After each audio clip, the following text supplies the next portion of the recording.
Hello everyone, hope you're doing well. It's time to have a look at the suggestions passed to developers for July of 2024, and this time we're going to have a look at the aviation section of it. Another thing to also say is War Thunder is celebrating Russian Airborne Forces Day, and unfortunately they didn't put an article on the English side of things, but did on the Russian side of things. There is a decal available, basically the Airborne Forces flag, and all you got to do is play 3 battles using USSR vehicles over the weekend. So make sure to pick that up, and I wish they would stop not putting these things on the English side. I understand they get a bit of backlash for it, but it is just kind of annoying. Anyway, let's get into the pasta developers. The first plane we have is for Germany, and it's the Panavia Tornado IDS SLE. Basically, one of the latest improvements to the German Tornado fleet has been the Service Life Enhancement Program, which is basically the SLE. This was initiated in 2021 and involves a complete rebuild of each airframe, checking the airframe for cracks and replacing high wear components with new custom manufactured ones so as to extend the service life to 8,000 hours. The front and main landing gear of the Tornado were also reinforced, and additionally, Saab was contracted by Panavia to provide updates to the Tornado's BOW Advanced Radar Warning Receiver in order to enhance their processing power and extend their lifetime. The Tornado IDS SLE represents what could possibly be the final evolution of the Tornado in German service, before being replaced by the F-35, and of course the Eurofighter EK. While it would not represent a huge step up from the Tornado IDS ASS TA1, it would at least give a decent improvement. It would also improve the total number of chaff and flares carried to 200, also improved missiles for self-defense, and also a radar warning receiver capable of detecting from band C to L, night vision for the crew, and a variety of new air-to-ground ordnance options. For the Russians, we have a Sukhoi, the Su-15TM. By the end of the 1950s, the primary interceptors of the USSR were the Su-11 and Su-9. They were also beginning to show their age. Not only were they missile-only, but they couldn't keep up with the brand new B-52 Stratofortress heavy bomber introduced by the United States. The political climate under Khrushchev made developing new aircraft difficult, as he was not very keen on undertaking such projects. In his mind, upgrades to older systems were all that was needed, and any frivolous experimental aircraft were to be cut immediately. Sukhoi suffered immensely due to this, as the majority of their new aircraft were deemed unnecessary, bringing them close to bankruptcy. Thankfully, however, the need for a new interceptor would save them, with a series of experimental prototypes resulting in the T-58, a delta-wing interceptor with an enclosed nose holding the RP-15 Oriole radar, and side intakes for 2 Tumansky R-11 turbojets. This aircraft would eventually make its way through much bureaucratic red tape, and even a few cancellations, to become the Su-15 Interceptor, first flying on the 30th of May 1962, and being introduced in 1965. The aircraft would become a key part in the Soviet Air Defense Force, forming the lower-level intercept arm, while the larger and more powerful MiG-25 went after higher and also faster targets. Over its lifetime, it would see several upgrades and modernizations, along with a combat-capable trainer aircraft. Arguably the best version was the Su-15TM, the final upgrade from 1971. This version added a number of new features and compatibility with new weapons, allowing it to remain in service with the Russian and also Ukrainian air forces well into the 1990s. The TM received a new nose housing the improved RP-26M Typhoon M radar, compatibility with the new R-98MR and also MT missiles, access to up to 4 R-60 or R-60M short-range missiles, and an extended 1,380 km range. Previous models had introduced additions such as countermeasures and RWR, and also ground attack options. This made the Su-15TM a versatile aircraft, and it was well liked in its service. Eventually, it would be supplanted by the much more capable MiG-23P.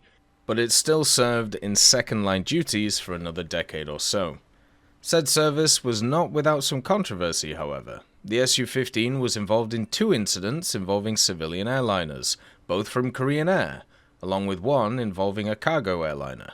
On the 20th of April 1978, Korean Air Flight 908 was intercepted over Murmansk after straying off course due to magnetic interference over the North Pole. An R-60 missile hit the aircraft, a Boeing 707, killing 2 passengers and forcing it to land. The remaining 107 passengers and crew survived. On the 18th of July 1981, an Su-15 collided with a Canadian CL-44 cargo aircraft registered with Transport Aero Rioplastens over Yerevan, Armenian SSR. The CL-44 had been carrying weapons and equipment from Israel to Iran as part of the Iran-Iraq War. The circumstances surrounding the collision are still unclear, but it resulted in the deaths of all 4 on board the cargo plane and also a successful ejection and survival of the Su-15 pilot.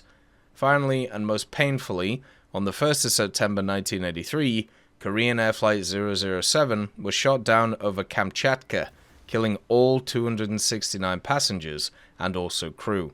The story is long and complicated, but the Boeing 747 had strayed into restricted airspace after a navigational error, resulting in multiple MiG-23s and Su-15TMs being scrambled to intercept it. As it was at night, identification proved difficult, and ground control had made it clear to fire upon them regardless, as Kamchatka Peninsula was highly restricted airspace. One Su-15 was equipped with gun pods and fired several warning bursts to no effect. After this, 2 R-98M missiles were fired, downing the plane, and in spite of these incidents, the aircraft maintained a good reputation throughout its service. For Japan, we have the Ki-64. The history of this aircraft begins in 1939, when Kawasaki's Takeo Doi began developing his own design for an experimental plane due to problems with his current design, the Ki-45. Unfortunately, as it was his own design, it was not really given the opportunity to develop it by the Army until October of 1940, when the Army became interested in the project and accepted it as the Ki-64. The requirements imposed for the design: the aircraft was to fly at a speed of 700 km an hour at an altitude of 5,000 meters and had to reach this altitude in 5 minutes. The Army wanted to make this aircraft a fast, heavy interceptor, and to meet the speed requirements, a powerful aircraft engine was needed, which was not available in Japan at this time. So Kawasaki asked engineers from the Akashi Engine Company for help, and it was there that they came up with the idea of combining 2 new HA40 engines, which were the DB601 engines being licensed produced. This was also with a common propeller shaft, so it was called the HA201 engine, which had a takeoff power of 2,330 horsepower and then 2,200 of nominal power at an altitude of 3,900 meters. The engines were to be mounted behind each other in a line, so basically tandem, one in the nose of the aircraft and the other behind the pilot. At the beginning of development, there was an idea to mount them next to each other, as in the Maki or the Machi MS-72 aircraft or the experimental Sea bomber from the Soviet Union, but such a procedure strongly moved the cockpit back, so it was abandoned and made similar to the concept of the Arsenal VG-10 aircraft.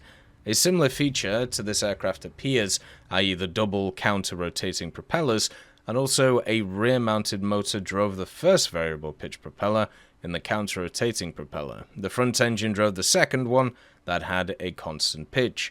Both propellers were 3-bladed, they were out of sync with each other, and each worked independently from each other.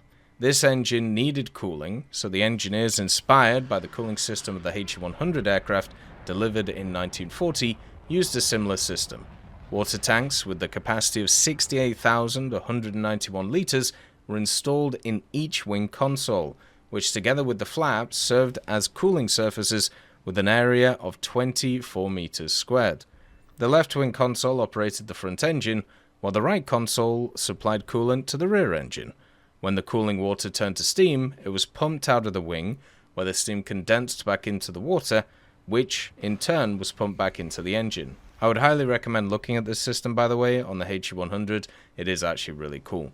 The main benefit of the system was the reduction of airframe drag, as the need for air intakes was eliminated or even minimized. However, though, everything has its pros and cons. With the cooling system and armament mounted in the form of a single HO5 cannon, there was little room for fuel tanks in the wings. Most of the fuel was placed in the fuselage. The tanks were located in and around the space left by the HA201 slow engine, and the main fuel tank, with a capacity of 306 litres, was located at the front of the fuselage in the front of the cockpit.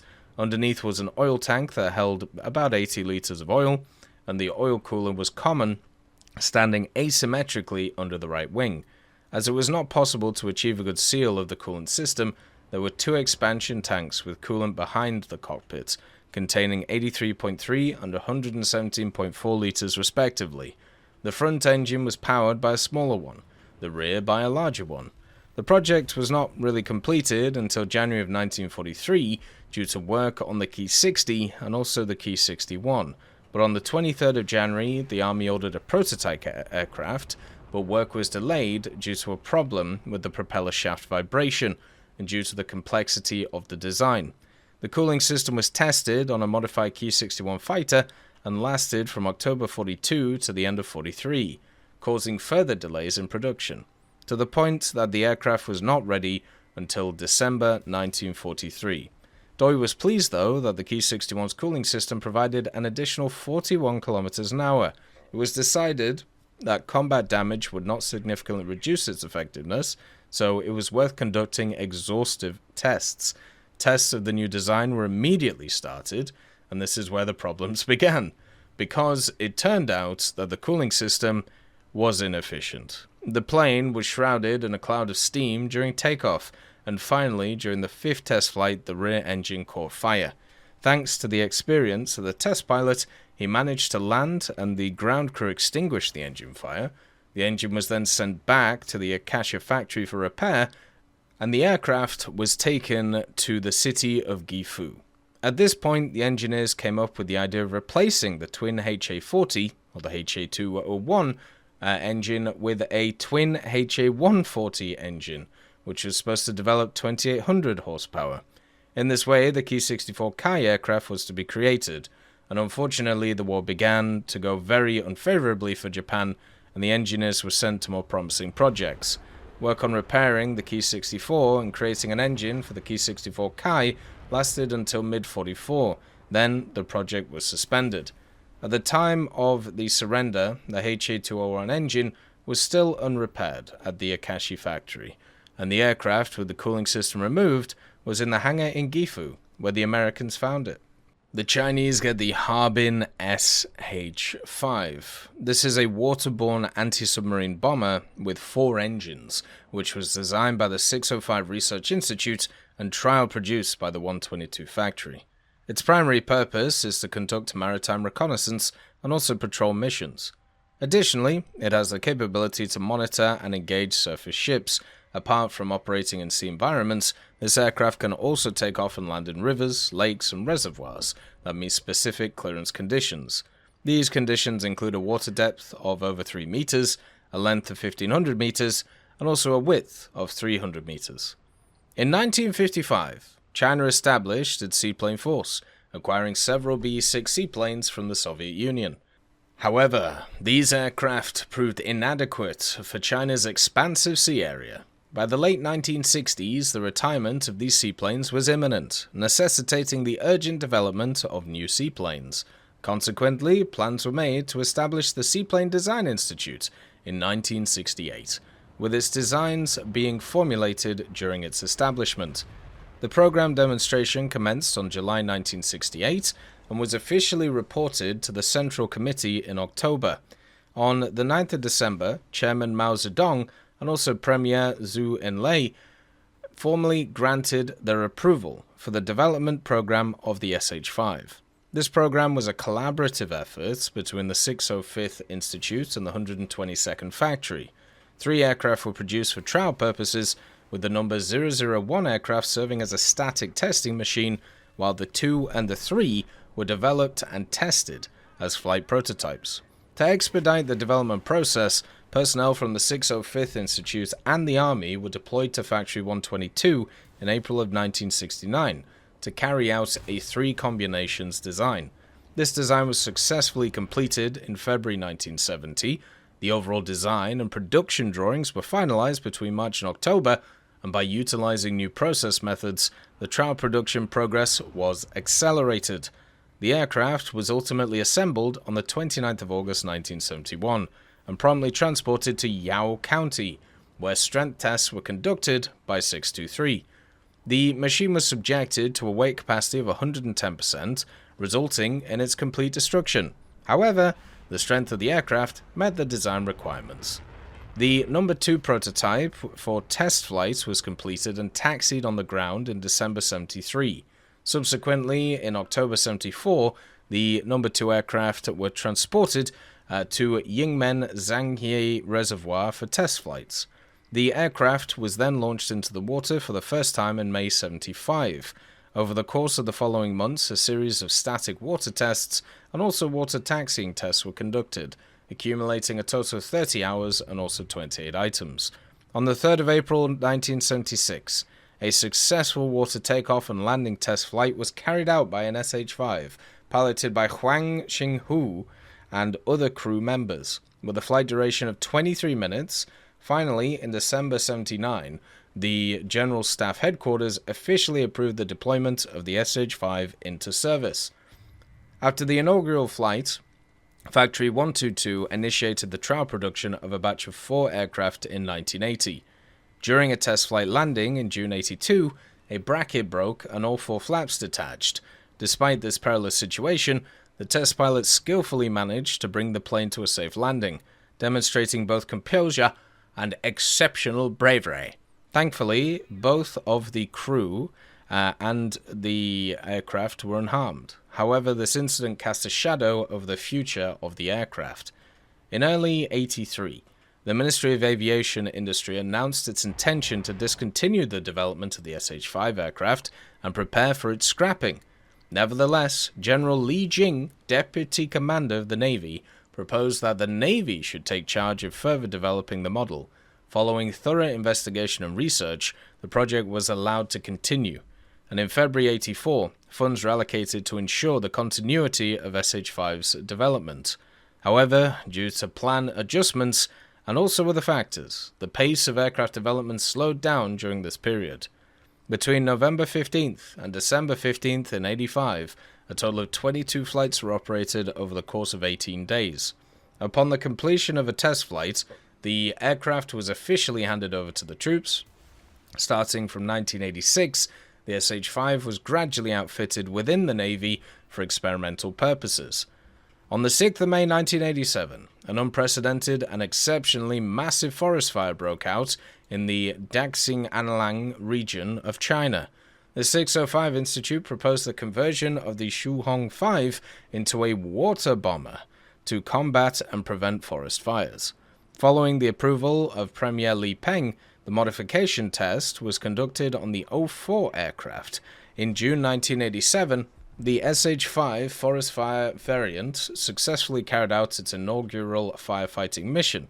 The aircraft gracefully glided on the water surface of the reservoir at a speed of 130 km an hour, swiftly filling its internal water tank with a capacity of 8.3 tons in just 10 seconds, and then subsequently the aircraft accelerated and taxied for 500 meters before taking off from the water.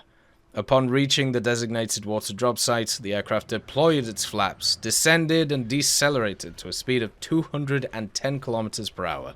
It then opened the water door tank, swiftly pouring 8.3 tons of water in a mere 2 or 3 seconds. The water coverage spanned approximately 4,200 meters at an altitude of 30 to 50. The Harbin SH-5 is still in use today. The vehicle has access to one dual Type 23 223mm cannon in a dorsal turret. It can also carry 6 500 kilo mines, 22 PLAB 100s, or 4 ET-52 torpedoes. For Italy, we have the Fiat G82. This was an Italian post-war jet fighter, but also trainer. It was the development of the Fiat G80. After the experience with the G80, They tried to improve some performance since the test proved that the aircraft needed some improvements. The biggest change was in propulsion, where the de Havilland Goblin was replaced with a more powerful Rolls-Royce Nene. This was actually the biggest and most important change compared to the previous model, and thanks to the new engine, it was capable of reaching a better max speed, better flight performance, and also a better climb rate, and of course, more weapons. The engine also consumed more fuel though, so in addition, the aircraft got 2 additional fuel tanks at the end of the wings. The G82 made its first flight in May of 1954. The aircraft was actually made to take part in the 1955 NATO trainer competition. Unfortunately, it wasn't selected as the winner, and Fiat was only able to secure a total of 4 orders plus the prototype from the Italian Air Force, and this aircraft was used for training and then dismissed in 1959. The vehicle technically had an array of armaments in the form of 12.7mm, Hispanos, also a bunch of rockets and bombs, and even napalm bombs too, mainly for training. France gets a missile and not a plane, the AM39 Exocet, which unfortunately was typoed in the title of this post. The AM39 Exocet is a French-designed subsonic sea-skimming cruise missile, designed to strike enemy vessels with precision and also lethality. Featuring an active radar seeker for target acquisition and utilizing inertial guidance for mid-course navigation, the Exocet boasts impressive accuracy even in adverse weather conditions. Upon reaching its target vicinity, the Exocet switches to its onboard radar, enabling autonomous engagement and also for the designated targets. With its long and high-speed approach, the Exocet poses a significant threat to even the most modern naval vessels. Its low-altitude flight profile and also advanced targeting capabilities make it a formidable weapon against enemy fleets. There's also a bunch of vehicles that can carry this, including vehicles we have in the game, such as the Super Étendard. But what is also interesting about this missile is it cannot just be carried by planes, it could also be carried by helicopters, which is quite fun, including stuff like the EC-725 from Brazil. For the Swedish, we have the J34B. During the testing of the afterburner, the EBK for the J34, the rear fuselage of aircraft 34007 was used for fitting and installing a mock-up of the EBK. It became evident early on that the engine in the J34, with roughly 3000 kp thrust, was too weak to provide the aircraft with satisfactory climb performance. The time from detecting a high-altitude approaching bomber formation to the engagement by the owned fighters was entirely dependent on the fighter aircraft's climb rate. Despite the high state of readiness and effective combat control, the J34 would still fall short of meeting and attacking an enemy bomber formation in time. This was the dilemma of Swedish fighter aviation at this time. The successful design and installation of the afterburner, the EBK, in the J29F aircraft definitely provided the fighter aviation with better opportunities in this regard. Consequently, the idea of possibly developing and installing an EBK in the J34, which was otherwise a good weapon platform with relatively high firepower, was proposed. On the 19th of May, 1956, the Royal Air Board issued a directive to the test centre to investigate the feasibility of equipping the J34 with an EBK. In the spring of 1956, aircraft 34007 was transferred to the FC to be used as a static test object for the fitting and installation of the mock-up with accompanying calculations. It was concluded that the aircraft's fuel system needed to be supplemented with a separate EBK pump and that the hydraulic system needed additional control valves and cylinders for adjusting a 2-position nozzle. Structural changes to the rear fuselage were also required in the form of mounting points, service hatches, and other parts, without altering the aircraft's shape or dimensions. However, the tail cone had to be cut in line with the slanted frame. Following these preliminary studies, FC responded to KFF on the 11th of October 1956, stating that the EBK could be installed in the J34 with modifications of approximately the same extent as for the installation of the EBK in the J29. The problem, though, was that the aircraft's, and thereby the EBK's dimensions, were predetermined. A relatively small diameter of the EBK itself meant higher and more critical gas velocity, which could jeopardize function and operational reliability, especially at high altitude. Flig Motors technicians claimed they could eliminate these problems, though. In the autumn of 1956, KFF placed an order with SFA for the development and manufacture of 6 test examples of the EBK for the J34, which received the project designation U-56.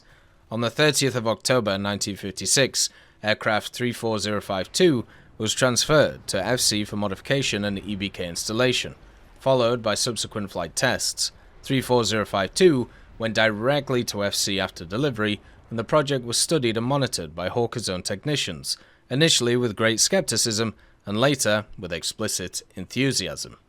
On the 8th of March 1957, another J34 was transferred to FC immediately after delivery.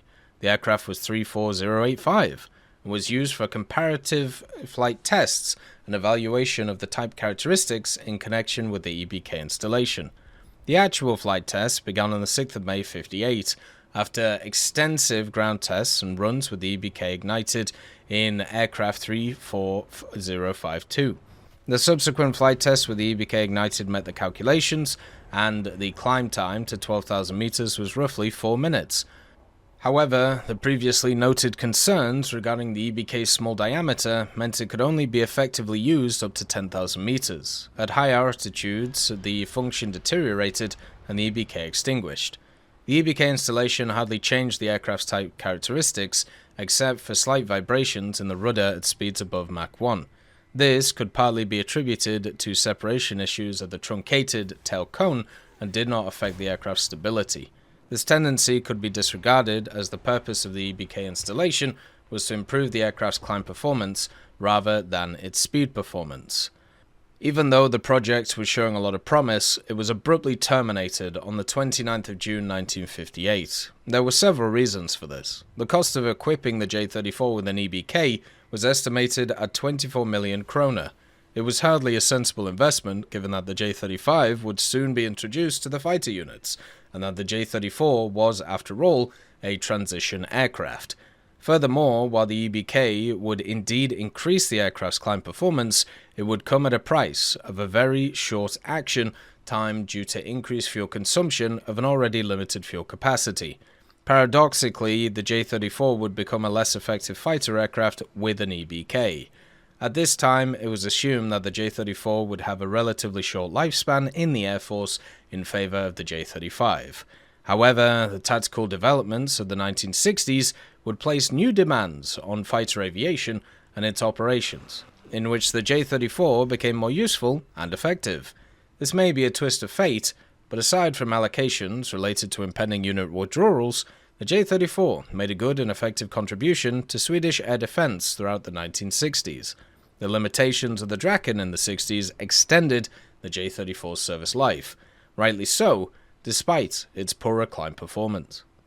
We also have the Fouga CM170 Magister again, but this time it's been passed for Israel.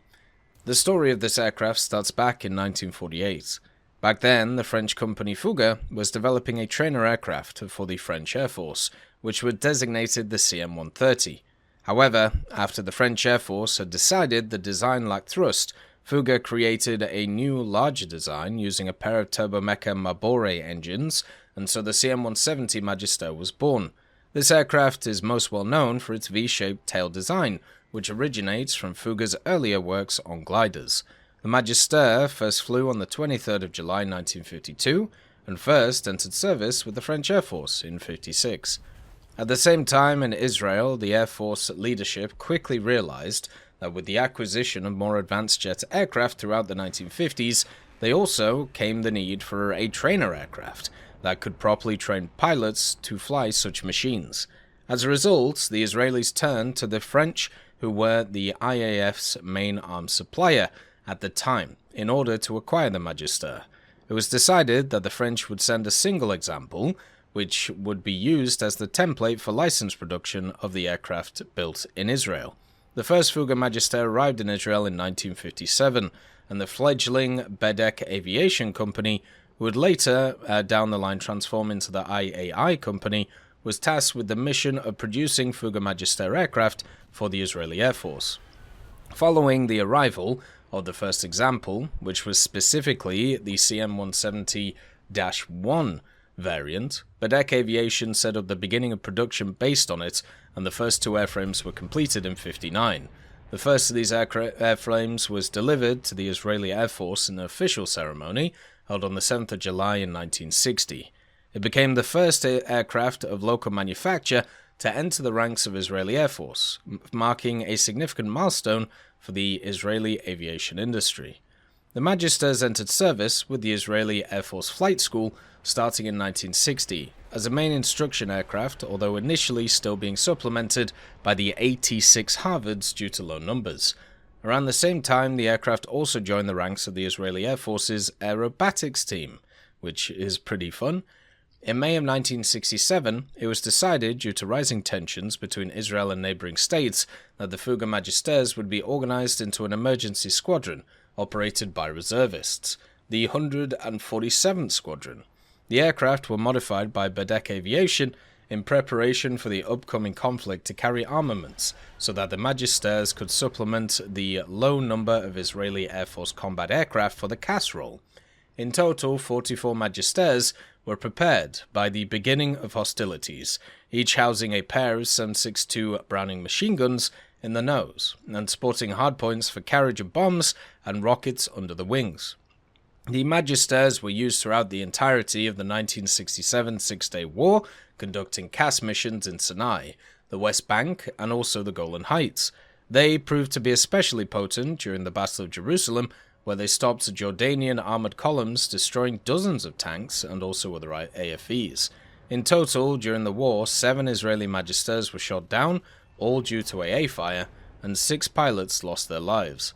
The Fouga Magisters continued to be used extensively by the IAF after the Six-Day War for training purposes, although they would never see combat again.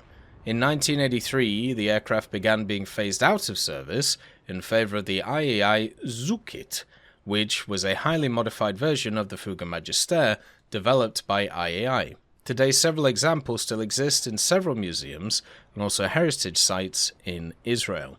This vehicle could carry a bunch of different rockets and also bombs at the same time, which would, of course, give it a CAS role, which would be quite nice. That is all of the suggestions passed to developers. As always, I hope you have a wonderful day, and I'll see you next time. I'd just like to thank GMG Smiley, CD Beans, Chieftain Mike, EMN3 Galaxy, Tulio Pontecorvo, Brendan Quinn, Carrion Crow, Gus Irenicus, Pyman, Wartinder, Teddy, Daniel Stanton, Martinez, B. Young, Ozzy Panzer, Alan Hacker, Liam Shea, Opium Prime, Lafouche, Sem Aslan, Uncle Bean, and Derek R. for supporting the channel.